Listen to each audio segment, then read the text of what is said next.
Hi guys, this is Snap, and today we're going to be talking about juicing and how to get every ounce of currency out of your investment while mapping in a group, or even solo. Juicing your map the right way is essential for currency return on your maps, and if you do it correctly, it can multiply the amount of currency you get out of your map tenfold. If you aren't familiar with the term, juicing is just how you go about adding Sextants, Chisels, Prophecies, etc. to your map. I'm going to be leaving timestamps in the description if you want to jump to a particular topic, but I'll try and keep the information concise. There's a lot to go over, however, so let's jump right into it. We have a plethora of ways to add juice to our maps. We have Chisels, Alchs, Vaaling, Sextants, Zana mods, Scarabs, Fragments, Prophecies, Master Missions, and even the 5-slot map device. While it may be easy to slap on all of these things onto a map and call it a day, the way in which you carefully select how these things interact together has a gigantic impact on how much you can get a return on your investment. Just a quick note, everything I'm saying here is probably targeted towards group play, but many of these strategies can be executed with as little as 2 players in a party. So let's go through these one by one and see how we can get the most effectiveness out of everything. Starting off with Chisels, you should pretty much always be using them. Moving on to Alching, or how we currently roll our map. We currently roll our T16 maps to 85 plus increased item quantity, or IIQ, without bloodlines, or 80 plus with either bloodlines or beyond present on the map rolls. So if you see beyond or bloodlines, you can roll to 80, or if you don't see beyond or bloodlines, you roll to 85 plus. Rerolling your maps is crucial. You can't really skip this step just to save a bit of currency. If you're seriously investing all of this currency into the maps, you need to make them the best that they can be. And if you're gimping yourself at the start with a low increased item quantity from the map, you won't be getting very much out of all the other things you add to the map. Just know the bigger your group size, the more you can justify constantly rerolling the maps, as the cost of the map is split between 6 players instead of just 1 or 2. If you're in a group size of maybe 2 to 4, you can probably settle for 80 plus item quantity on any map and be satisfied with that. Quickly moving on to Vaaling. We vol every single map, and there actually is no argument against doing so, since you don't have to pay the Zana cost in vol orbs anymore. There are currently 4 possible outcomes when you vol a T16 map. The first outcome is nothing can happen. Second, the map can brick into an 8-mod map. Third, the map can brick into a reroll. And fourth, the map can go unidentified. You can no longer brick a T16 map into a different map. For example, if you were to vol a Burial Chambers, it can no longer go to Relic Chambers. This was changed a few patches ago, so this is no longer a concern. 2 of these vol outcomes are very good, specifically the map going unidentified and the map rerolling to 8 mods. Unidentified maps add 20% quality, which can be boosted using the unidentified Sextant. One thing to note here is that unidentified maps do not have their roles change. They retain all mods from before the vol. They are just no longer visible. One of the outcomes from voling is completely neutral, and that's obviously no change. While we may have, yes, wasted 1 vol orb, the amount of currency we'll get back from juicing up our other maps is going to be completely offsetting this. Bricking your map into a reroll can sometimes be good or sometimes be bad, but since you're using a fair bit of currency to roll the map in the first place, it will usually roll a lower item quantity. It can roll better if you're lucky though. Additionally, rolling Reflect onto your map isn't necessarily the end of the world, as you can very easily salvage these maps, which I'll explain a little bit later on. Moving on to Sextants. These are receiving some changes in 3.9, but we can discuss some general principles that will still apply to Sextants regardless of what's happening in 3.9. What we know of the changes in 3.9, Sextants will now be applied to watchstones instead of the maps themselves. We should be using the maximum number of Sextants available to us when we are doing any kind of target farming. There are a handful of mods that we want to look out for a few reasons. Some of these Sextant modifiers have combos. In other words, when you roll a certain rare or desirable Sextant, you'll want to pair it with some other Sextant mod or another mechanic that multiplies the Sextant's effectiveness. There is a section about combos a little later on in the video. In general, you want to reroll your Sextants for maximum pack size. We place a high value on Sextant mods that increase the number of monsters on the map. If the Sextant adds some sort of monster to the map you can kill, it's generally a good thing. Here's a simple list of Sextants that you should keep and a simple list of Sextants that you should skip. Additionally, some notable Sextants to look out for are Hunted Traders, Beyond Sextant, Harbingers, Polish and Gilded Scarab Torment Sextant, Enraged Strongbox, Corrupted Strongbox, Legion, Identified Map Sextant, and the Reflect Sextant. All of the above Sextants you'll want to immediately keep if you land on them. When rolling Sextants onto your map, you'll want to take a bottom-up approach, meaning that you'll want to reroll the worst Sextants first, working by upgrading the worst Sextants continually until you have a set of Sextants that you're happy with. So for example, I have my Burial Chambers map right here. First, you want to apply as many Sextants as you can. Then, you want to mouse over each Sextant and determine which one is the worst sextant out of the 4 you've just rolled. I have lightning damage monsters, hunted traders, which is very good, breach, which is just okay, and then I have gloom shrine, which is actually a pretty bad sextant. In this scenario, I would reroll the worst sextant first, so that's the gloom shrine. Now it becomes a heal monsters, which is pretty good, and now I have a map ready to roll. When rolling these, you want to be on the lookout for this particular sextant, which is the unidentified maps sextant. This should obviously be paired with your unidentified maps that you've acquired from the Vaaling, and if you add the quantity bonuses together, the 20% from the unID'd and 30% from the sextant, it will add a gargantuan 50% quantity to your map. Additionally, another sextant you might want to use depending on your map pool is this particular sextant, which is the players cannot take reflected damage. You can use this sextant to salvage your bricked maps. If you roll reflect on the Vaal, you can put those maps aside and save them for when you actually hit this sextant, and then you can put all of them in, slowly dwindling down your maps that have rolled reflect. Moving on to Zana mods. Basically, if Beyond is a button here on the map device, you should be clicking it. Beyond is the best mod hands down for currency generation. Not only does it give Headhunter more value, it acts as a multiplier to the number of mobs you add to the map through other means. Most other map mods just add a flat amount of things to the map, such as 2 Harbingers or 1 Breach, but Beyond scales everything as a multiplier. And this is the reason it remains an undisputed top choice for many good players. If GGG decides to make another Dead League, looking at you, Blight, the next best bet for you is probably going to be Harbinger, although Bloodlines does deserve a shout out if maps are particularly expensive that league. Moving on to Scarabs, or Buggy Boys. Scarabs can be a little bit tricky because the Scarabs you want to buy and which ones you're buying and how many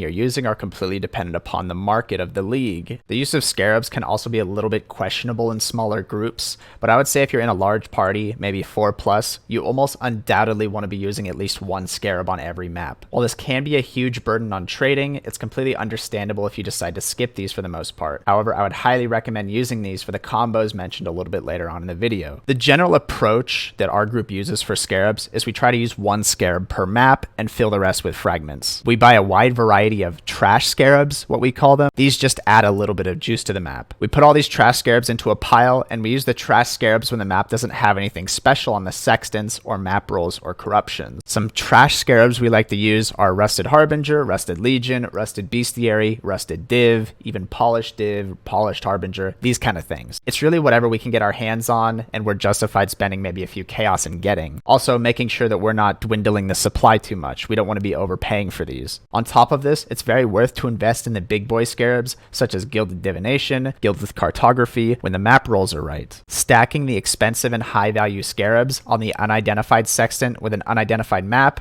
will yield the highest quant available and give you the most return. On top of that, all of the value you're getting out of the Scarab is then multiplied across player quant. In general, you're going to be running pretty mediocre maps for the most part, but when the stars align and the sextant mods line up, you want to go all in and get as much juice as possible. Moving on to Fragments. Since we're generally using only 1 Scarab, the rest should be filled with Itziri fragments. Yes, it can be annoying or expensive, but it's absolutely worth it for the return. One thing to mention here is to place a high priority on getting your 5-slot map device as soon as you can by doing a 4-way Legion encounter. The extra 5% quant will start to add up over time. One little tip about buying fragments, I highly recommend setting up a buy order instead of going to other people's sell orders. If you don't know how to do this, you can go into your currency tab, make sure it's public, and you want to right click on your chaos order, make it a note, and then type the following: 1/5 of an Itziri set. This is essentially paying 5C for an Itziri set. You can also do this for particular fragments, and you can check the currency tags on POE trade if you want to buy a specific fragment. Moving on to Prophecies. You should aim to have a prophecy active in your prophecy wheel every time you put a map in the map device. There are certain prophecies you should only be using when the correct sextant arrives, or when the maps are especially juicy, and we'll talk a little bit more about these in the combo section of the video. If you aren't executing some sort of specific sextant or prophecy combo, we can take a similar approach that we use for Scarabs and apply them to prophecies as well. Essentially, we just have a pool of useful trash prophecies that we can roll onto every single map regardless of the rolls, adding some sort of juice to the map. Here's a quick list in no particular order of prophecies we like to use. Most obvious being Plague of Rats, Plague of Frogs, Crushing Squall, Fire from the Sky, basically all of the elemental tempests. Curse Choir is also okay if you have Beyond. Basically, just try to obtain a good mix of all of these prophecies and pop them in with pretty much no discretion. Moving on to master missions. You can be pretty liberal with activating your maps with the new master system. As a general rule of thumb, try to keep your alpha master missions for the highest quantity maps you're running. Incursions have an inherent rarity and quantity multiplier for any monsters killed inside the incursion, so stacking these with your most well-rolled maps should be the goal here. We typically strive to pair alpha with the unidentified sextant for max juice. The other master missions don't have as strict of timing.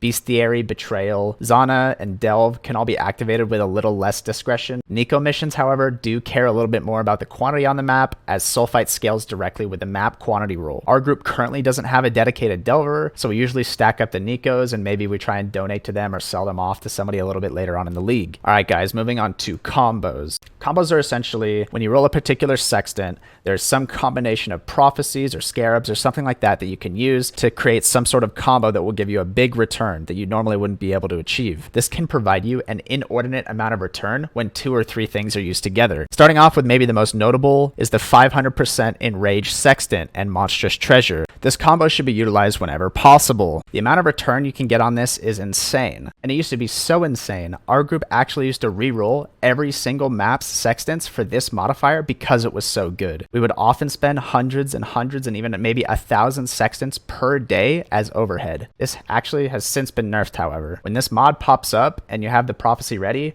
you can consider maybe even using 2 Gilded Scarabs instead of the normal 1. Gilded Divination and Gilded Ambush are probably your best bet here. However, Gilded Cartography Scarab can also prove useful if map prices are particularly high in temp leagues. You should also try to use your most insane 8 mod maps here, as we're looking to get the most juice whenever this sextant does actually pop up. Moving on to the Legion Scarab and the Legion Sextant. Stacking these 2 together can be quite fruitful. When you see the sextant pop up and you pair it with the Scarab, this allows for more than the usual amount of legions to spawn. When you pair the 2, you can sometimes, although very rarely, get up to 4 monolith spawns in a single map. This is a great time to bust out the Gilded Legion Scarabs if you have them, but at the very least, use Rusteds or Polished when these pop up. Using the Gilded Scarab with a lucky roll of the dice can get you up to 4 Warhordes, which is the actually good chest. Moving on to the Polished Gilded Scarab Torment Sextant. This trick is super useful if Warbands is an active mod in Zana's map device. Essentially, you can use the Possessed Foe Prophecy in conjunction with the Warband Zana mod to make the collection of these scarabs super trivial. Warband spawns a bunch of unique monsters around the map, and then the prophecy then applies a ghost to every single unique boss in the map. The warbands are counted as bosses for some reason, and that means using the prophecy, you can automatically apply a ghost to every single warbands in the map. This means you don't have to play stop and butter up the ghost, chase him around like a fucking idiot, simultaneously messing with prophecies in your inventory while avoiding accidentally one-shotting the whole screen. Using this combo, all you have to do is just go in, kill, collect the scarabs, and that's it. Let's move on to the Harbinger Sextant. This one is insanely useful if you're running a triple boss map such as City Square, but it can still be used to great effect in single boss maps. This sextant makes it so all Harbingers in an area drop additional currency. There isn't a specific number on this, but it's about triple the shards you normally get. Essentially, you want to try and stack up as many Harbingers as you can. Gilded Harbinger Scarab plus the Zana Harbinger mod is usually the way to go. A twinned boss map roll is also crucial here, as this will double the amount of bosses that get possessed by a Harbinger.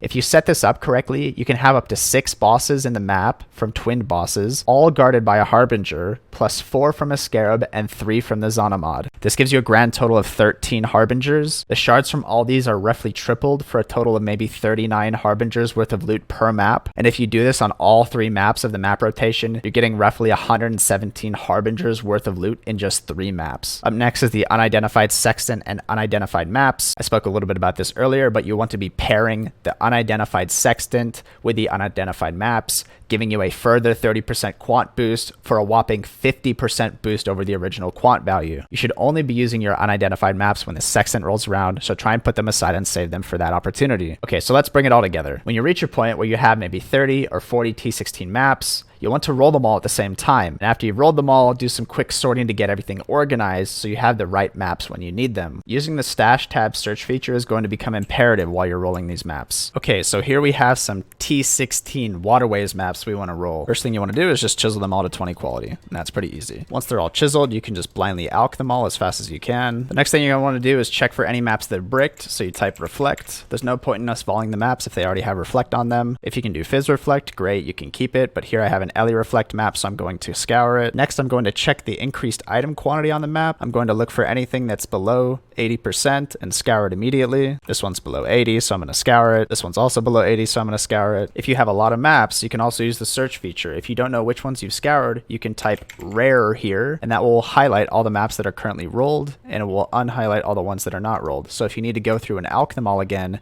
you can alch these and it will highlight them. Okay, once we're happy with the quantity on our map, we're just going to blindly vol them all. From here, we're going to want to create categories and separate our maps based off of those. First thing you want to do is take out any unidentified corrupted maps and save them for the unidentified sextant. Here's an example of a corrupted 8 mod map. We definitely want to be saving these for our juicer maps, specifically maybe Monstrous Treasure, so we can make a category for these. We also do have 2 bricked reflect maps, so these will have to be used with a reflect sextant. You can put these together. You also want to look for the term boss. As discussed earlier, if you're using the Harbinger Sextant to combo with the Harbinger Scarab, you want to try and get a double boss map. While this one does have Ellie Reflect on it, if you had a bigger map pool, you'd obviously get some that don't have Reflect on it. Once you've separated out all the good maps, you can just take all the rest of them, put them in a pool, and then these are the maps that you run normally. Now all you have to do is run maps until you get one of the desirable sextants, maybe the unidentified sextant, and just pop these in, and you're good to go. Also making sure to watch out for the combos that we talked about earlier. Well guys, I think that about covers everything. I hope you've learned something in this video, and hopefully I've made your mapping just maybe a little more efficient. Next up in the group play series, we're going to be talking about the booster,